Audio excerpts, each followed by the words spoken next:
Welcome to the Rainey Leadership Podcast, where we do a deep dive into company culture.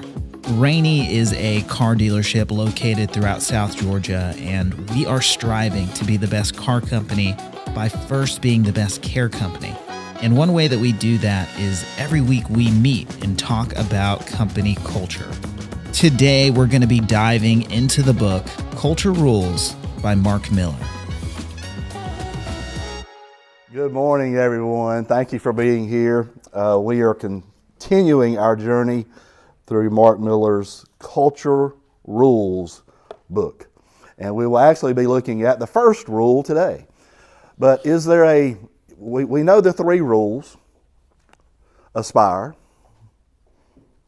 amplify, and adapt. We've already looked at those briefly. We're going to cover them in great detail going forward. But so those are the three rules, but is there another implication in the title of the book?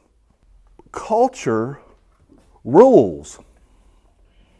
You know, like if in our country, for instance, we have a person who is in the office of the President of the United States for 4 years, Joe Biden. So he is the supreme ruler. In British days, or there were kings. They ruled. But what rules in the business environment is the culture. It's not strategy. It's not spreadsheets, thank God. Right, Bennett? It is the culture of the company. And listen, that is, as we've already seen some of this in the book, and this will continue, but the culture of a company is more important than the pay scale of the employees. That matters more. The culture matters more than what you get paid to people. That's what the studies show. I didn't make that up. Bob didn't put that out there. That's really the truth. Because your work environment is going to affect a lot of your life, not just what's in the bank, but it's going to affect your entire life. And if you are in a toxic culture, it can be devastating. It can affect every other relationship in your life. So what we do in this company as a culture matters. That's the reason that we're doing this. That's the reason that Bob is allowing us to be here today to study this book. And he's actually going to be teaching it for the next 2 weeks because I'll be out of town. And, oh goodness, I got a bottle of water here. But I want to show you my handiwork today. You know, one of Bob's favorite quotes is by Warren Buffett, and he talks about, this was something I posted last week about, if we're not careful, our businesses will lose their competitive edge, and if we are, two things, Vicki, you remember them? Oh, she got choked on me. The two things that can cause a business to wither: to treat customers with indifference, tolerate bloat. So I actually went to Walmart and I bought a plant. I have a brown thumb, I want to tell y'all. I can kill anything that's green. I can take a very expensive tree and plant it in my backyard and put a sprinkler system around it and it still die. It's happened. So I got this plant and I bought some Miracle-Gro, and I thought, surely this thing will thrive because I'm going to shoot some Miracle-Gro to it. I'm going to water it. I'm going to put it in. I put it in the kitchen in there. I even wrote, do not touch. I hated to write that, but I said, do not touch, or please do. I said, please do not touch. So I put it over there, and I bought another one, and I put it under a table over here in the corner. And I wanted you to see what happens when one is taken care of and the other is not. Now, I got to tell you, I was a little bit disappointed in my skills of getting this one to look really great, because it actually looked better when I bought it than it does right now. So it might not be going exactly the way that I want to, but I didn't know how the other one looked till I got here this morning. And I pulled it out, and I want to show that one to you, because it's had nothing. Well, we're just a few days in now. You know, but there still are some flowers on there, and those are new. by the way. So I'm hoping that my plan works, that rascal over there thrives. Now, Christy, I might have to get you to water that because I'll be gone for the next 2 weeks, but so we can have somebody who's got some. Or does anybody have a green thumb? You do? Okay. Can I give you this and you take care of it for the next 2 weeks? And I'm just going to put that one under the table. And I want you to see what happens, because if one plant gets the care that it needs, it's going to thrive. If it gets the right elements, right? If the other one does not, we figure it's going to go kind of the way it's already going. It's going to get worse. But I just wanted that to be a little visual for you, because in this company, there are a lot of things that can do this to us on a daily basis, and a lot of things that can do this. Aspire is rule number 1. Aspire. Now, what does that mean? What does that mean? Anybody? Something you want to achieve. Yeah. It's a hope of achievement, of a future. Yeah. So what is our aspiration, individually and even as a company? The subheading here is on page 31, if you got your book. Share your hopes and dreams for the culture. Share your hopes and dreams for the culture. What kind of work environment do we want Rainey Used Cars to be? Do we want to hate coming to work every day? Do we want to be at odds with the people in our office or that we come into contact with every day? That makes us want to clock out and go home, doesn't it? Makes us miserable. And so the relationships within a company are very, very important. I was just talking with John this morning. Thank you, John, by the way. Y'all thank John for going and getting the Chick-fil-A breakfast this morning. You know how long it took Truett Kathy to get people to say my pleasure? 10. 10 years, 2 words to get it adopted into the culture. But you know what? It's there now. And that's the way people act, or most people act. I'm sure there's probably a few little cards in the mix at different Chick-fil-A's that, you know, I can say my pleasure, but I don't mean my pleasure. You know, just like you could say thank you, but you really are not thanking them. You just said the words, you know. So, but for it to be, for the culture to be vibrant and magnetic and thriving, to really cause people to go above and beyond, day in and day out, it means that there has to be a dream. And when I started at Rainey. I started as the service manager, which is what John is doing now. And tell me a little bit about what you shared a little more when we talked just a few minutes ago about comparing where the service department is with Chick-fil-A. Will you share as best you can? That's just kind of in my mind, at least for when customers are first greeted at the service center. That's kind of in my mind what I would aspire to happen there. Right. They're instantly greeted with a smile. You know, right. How their attitude doesn't affect our attitude. We have a standard, and we have to just stay there. Right. Yeah. I have that dream too. I mean, I did when I was a service manager, and I do even now, because I've said this to pretty much every person that I've hired. I want you to want to come to work. I want you to want to be here. I want this to be the best part of your day. Is it work? Yes. Sandra, is what we do over there work? Yeah, it's intense sometimes. Audrey, is what you do over there in the collection department? Is it work? Is it intense? Yeah. Some heavy-duty industrialized conversations, right? And so, but if you enjoy what you do and you enjoy your environment, enjoy being able to help people, that resonates, that sticks. But a healthy culture is one who is a culture that has intentionality to it. It is not accidental. It's just not left to happenstance. Just like the elements that are required. Now, this plant can't talk to me. I can talk to it. I'm not sure if that does any good. They say it does. I haven't tried that yet. Maybe that's the problem. But listen, Vicki, do you talk to plants? I do. Do you really? It helps. It does help. Okay, well, good. All right, well, I'll start trying that. Let me see how you do in 2 weeks, and I'll start. You tell me some of the key phrases to use, and I'll use them, buddy, because listen, I want that one on the left right there. I want that joker to be 5 feet tall when I get back. I mean, I do, and I want that little fella over there we keep sliding under the desk over there. I hope he just withers down to nothing. So you can see that there is a difference, and it matters what you do. Every interaction, every conversation, it matters. Every phone call, it matters what you do. And so, aspire, share your hopes and dreams. Any of y'all have any dreams when y'all were younger? Any of y'all have any dreams now? They're a lot different. Yeah, but Okay. Like, for instance, when you were younger, guys, okay, Tyler. Tell me one of your dreams when you were, say, 18 years old.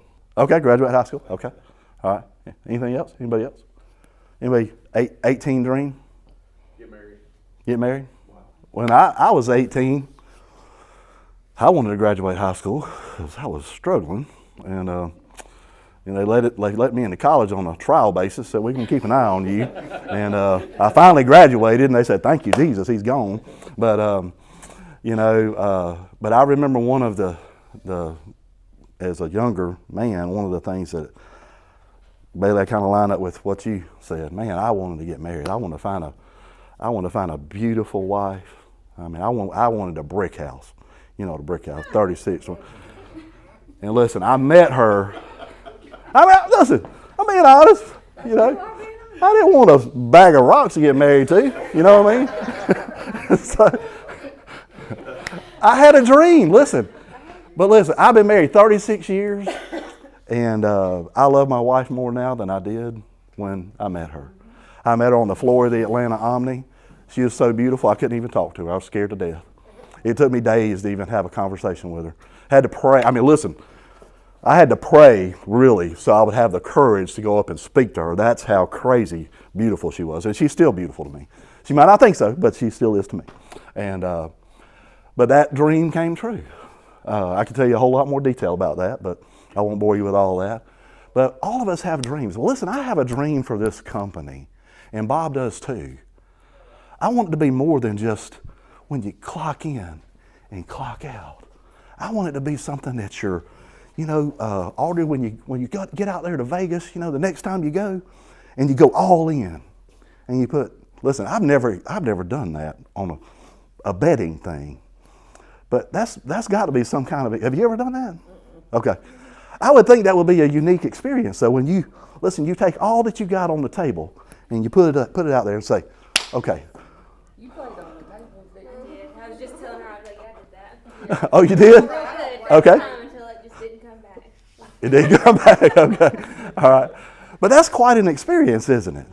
But I want people to be all in the culture. Because what we do in our relationships with each other, it matters, you guys. It matters how do we treat each other. Listen, I was a pastor for 25 years, and they kicked me out. I'm just kidding. Mike's still a pastor. He actually spoke at Bind this week. I actually watched it. Great message, by the way.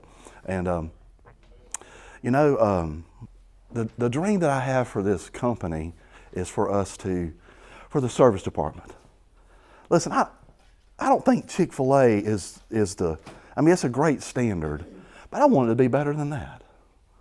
I want it to be where really people aren't just using two fancy words that are put together decades ago of saying my pleasure, but I really want it to be for everyone that's working over there, for it to be our pleasure to serve other people. Because the greatest people are the people who serve.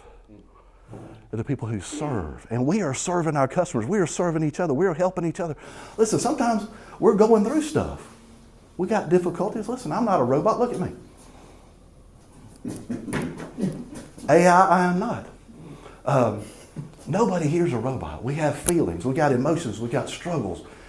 And sometimes it's the smallest of things that we do or say that can make all the difference in the world. I've shared some things in the past already. Just quick conversation. Jody and I have been struggling to find a church since we moved from Tifton over to take care of my mother and father-in-law and Camilla. And so we've been visiting. And this is what I was going to say that I forgot just a minute ago. When you walk in a church sanctuary, people are watching you. First, they want to know if you're going to get in their seat. You know what I mean? Don't sit there, huh? Huh? Because you probably already got the parking. Yeah, I've already got it. The church that we're a member of, this happened. I went to a Sunday school class. We were sitting around a table like this. There's a few of us. And so my wife and I, we got there early. We sat down at the table. Listen, you can ask God about this when you get to heaven. It really is true. We sat on this side. The teacher sat there, and there's a couple that sat across over there. And at the end of the lesson, they're wanting to kind of find out a little bit more about us. You know, we hadn't joined the church yet. And the couple sitting right across, like I'm sitting here, wife's sitting here, and she's sitting right across. She said, "Yeah, we're glad you came today, but you're sitting in our seat." Oh my gosh. In a group of about 12 people. So guess what? We went back next week and sat in the same chair. No, we didn't. We didn't even go back. We didn't even go back. That said a lot about the culture of that class. I mean, listen, it was a great Sunday school class, but I didn't want to go. I already upset two apparently very important people because they got in their seat. Listen, little stuff sometimes sticks. And but you ever feel judged when you go into church? Boy, I tell you, they're judging what kind of clothes. And listen, I do the same thing. Because I'm looking at them. They're looking at me, and I'm looking at them. I'm saying, wonder what they're all about. That's just how we are. But in relating to each other and caring about each other,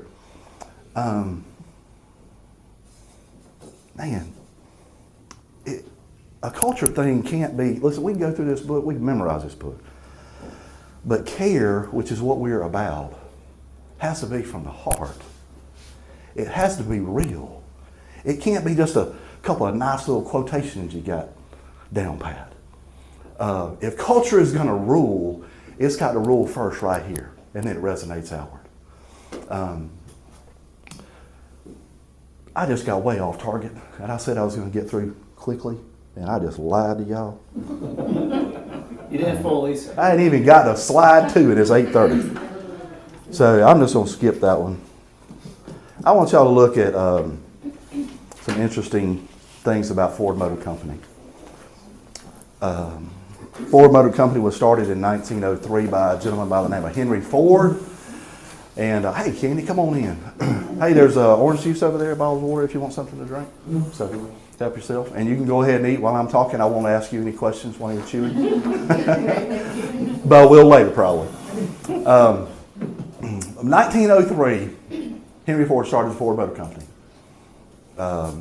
Assembly line was created. It used to take them 12.5 hours to produce one vehicle. You know what they got it down to?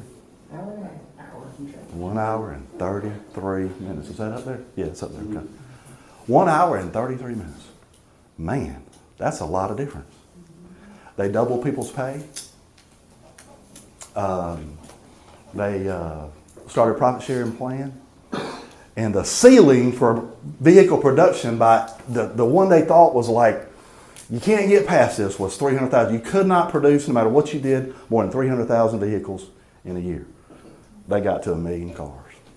Man, they were a grand success. They catapulted, listen, Model Ts everywhere. And you know what? Henry Ford said, listen, you can get a Model T in any color you want, as long as it's black. Because black paint dries fast. It was all about production.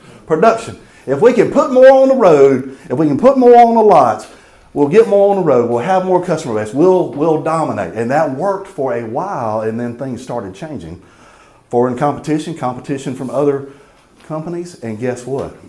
Things changed culturally, and their leadership did not adapt initially. And so let me show you what happened. You already know if you've read. In 2006, 103 years later, Ford Motor Company was projected to lose how much? $18 billion. What happened?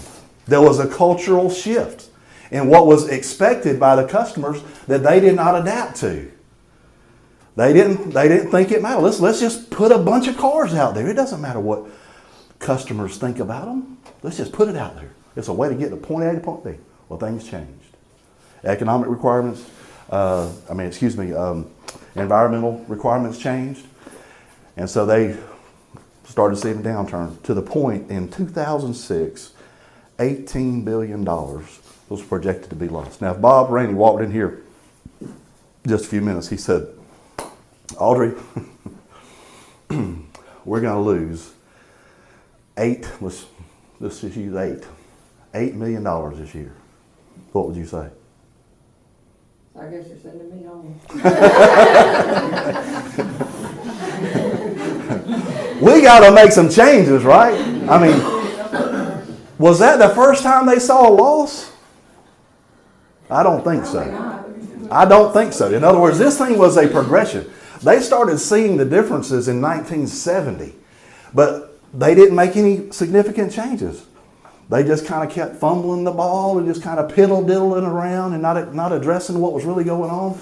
And in 2006, $18 billion is fixing to be lost. That's a huge number. That's massive. That got their attention. So, Henry Ford, great-grandson, had a genius idea. You know what he did? He hired Alan, I don't know how you say his last name. How do you say his last name? Mullen. Okay. We'll call him Alan. He probably doesn't care. Okay.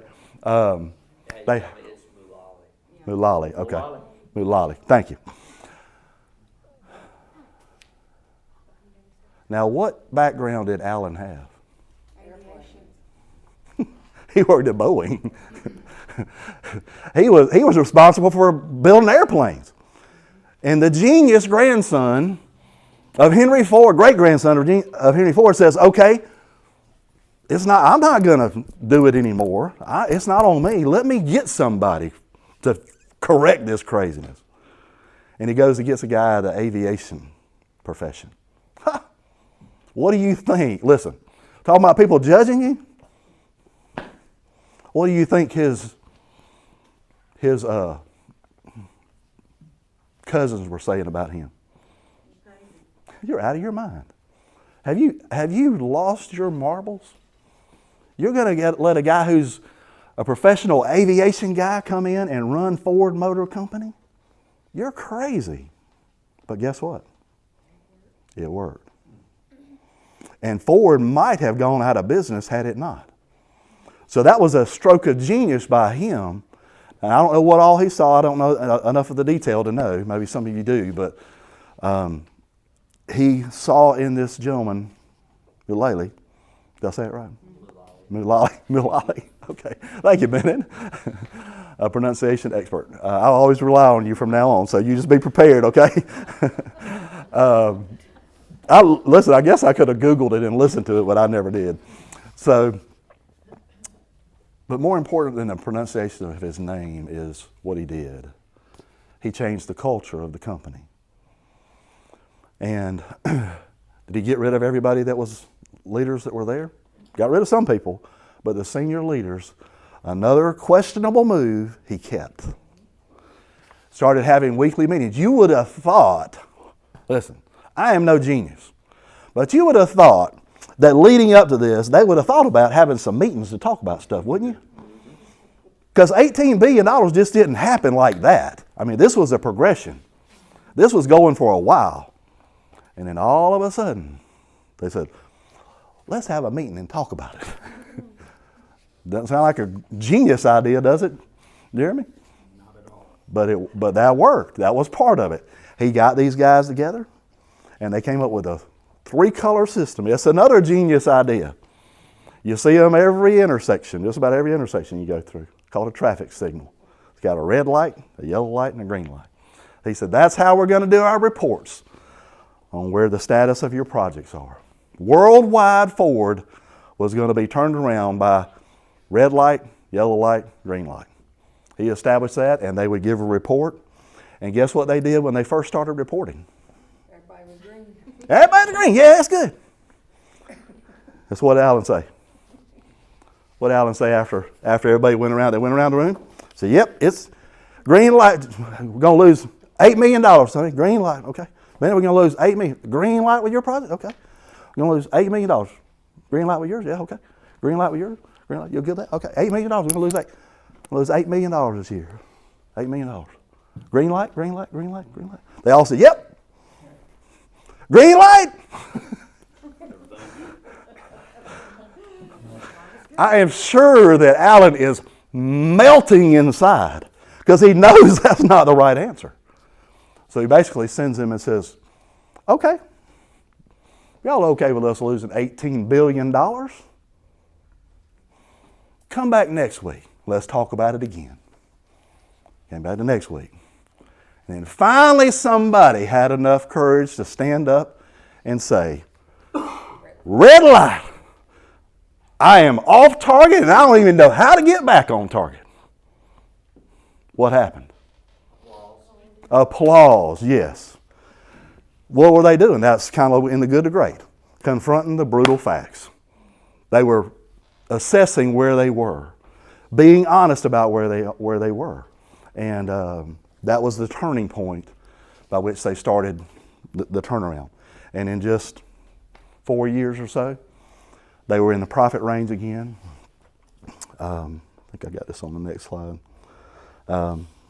Maybe not. Maybe it's not right here. But they made, in 2010, they made $6.6 billion. Now, I'm not a mathematician, but that's a pretty good turnaround. They're projected to lose $18 billion in 06. And in 2010, they made $6.6 billion. That aviation guy, he might not have known a whole lot about cars, but he knew a lot about culture. He knew how to get people motivated. He knew how people get people on the team. He knew how to get things going in the right direction, and he did. And that's one of the genius things about Bob Rainey is he is he comes across like, he's a, what does he always call himself, a country boy? Listen, Bob, what's that? Nothing but country. Nothing but country boy. Bob is extremely intelligent, y'all. I mean, he is just like all of his children. They're all geniuses, I think. And but he's not only a genius in business; he's a genius in relationships. He knows how to relate to people. He knows how to care about people. He knows how to invest in people. That's the whole reason this daggum building's here, because he cares, and he wants it to be more about the job. Sure, we want the business to succeed, but he wants you to succeed on every single level that you possibly can. One of the lessons from the Ford story is this, is without careful, focused attention, great organizations can lose their way. Ford Motor Company, in business over 100 years, was about to lose $18 million. They could have said, "Well, we had a lot of years in the past when we made money." And if they'd have continued to keep fumbling around, guess what? They'd be out of business. They would be. But they made some changes. They made some cultural changes that turned the company around. Cultures, and I can't remember what page this is on, but it's one of the quotes in the book. Cultures, regardless of their strength, must be stewarded by their leaders, who must continually adapt to maintain the vitality of that culture. We hope as you listen to this podcast, it'll motivate your team and you guys will play the game, as Mark Miller says in Culture Rules. Thanks again. We'll see you next time.